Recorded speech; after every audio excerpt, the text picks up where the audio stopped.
నెల్లూరు నగరంలో శరవేగంగా నూతన కాలువ నిర్మాణ పనులు సాగుతున్నాయి. స్వాతంత్ర్యం వచ్చిన తర్వాత ఇంత పెద్ద స్థాయిలో కాలువ నిర్మాణ పనులు జరగడం ఇది తొలిసారి అంటున్నారు నగరవాసులు.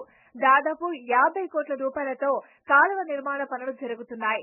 ఈ కాలువ నిర్మాణ పనులు పూర్తయితే నెల్లూరు నగర రోడ్డుపై వర్షాకాలంలో చుక్క నీరు కనిపించబోదంటున్నారు అధికారులు. మంత్రి నారాయణ చొరవతో కాలువ నిర్మాణ పనులు జరుగుతున్నాయి. దీంతో ప్రజలు హర్షం వ్యక్తం చేస్తున్నారు. మంత్రి నారాయణ విజన్ ఉన్న నాయకుడని కితాబిస్తున్నారు నెల్లూరు ప్రజలు. వచ్చిన తర్వాత ఇంత పెద్ద స్థాయిలో కాలువ నిర్మాణ పనులు జరగడం ఇది తొలిసారి అంటున్నారు నగరవాసులు. దాదాపు 50 కోట్ల రూపాయలతో కాలువ నిర్మాణ పనులు జరుగుతున్నాయి. ఈ కాలువ నిర్మాణ పనులు పూర్తయితే నెల్లూరు నగర రోడ్డుపై వర్షాకాలంలో చుక్క నీరు కనిపించబోదంటున్నారు అధికారులు. మంత్రి నారాయణ చొరవతో కాలువ నిర్మాణ పనులు జరుగుతున్నాయి. దీంతో ప్రజలు హర్షం వ్యక్తం చేస్తున్నారు. మంత్రి నారాయణ విజన్ ఉన్న నాయకుడని కితాబిస్తున్నారు నెల్లూరు ప్రజలు. నమస్కారం అండి. నా పేరు పొంగూరు సుబ్బారెడ్డి. నేను ఉండేది 52వ డివిజను.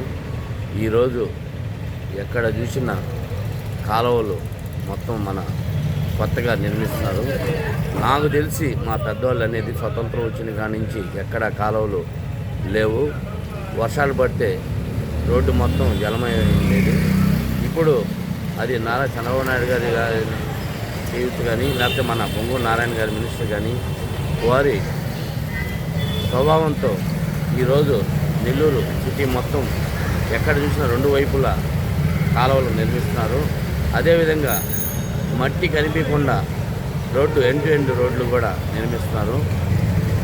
రాబోయే రోజుల్లో ఎక్కడ రోడ్డు మీద నీళ్లు నిలబడే పరిస్థితి లేకుండా కాలువలు పెద్ద కాలువలు నిర్మిస్తున్నారు. కాబట్టి మా నారాయణ గారికి పొంగూరు నారాయణ గారికి ప్రత్యేకంగా ధన్యవాదాలు తెలుపుకున్నాను. నమస్కారం.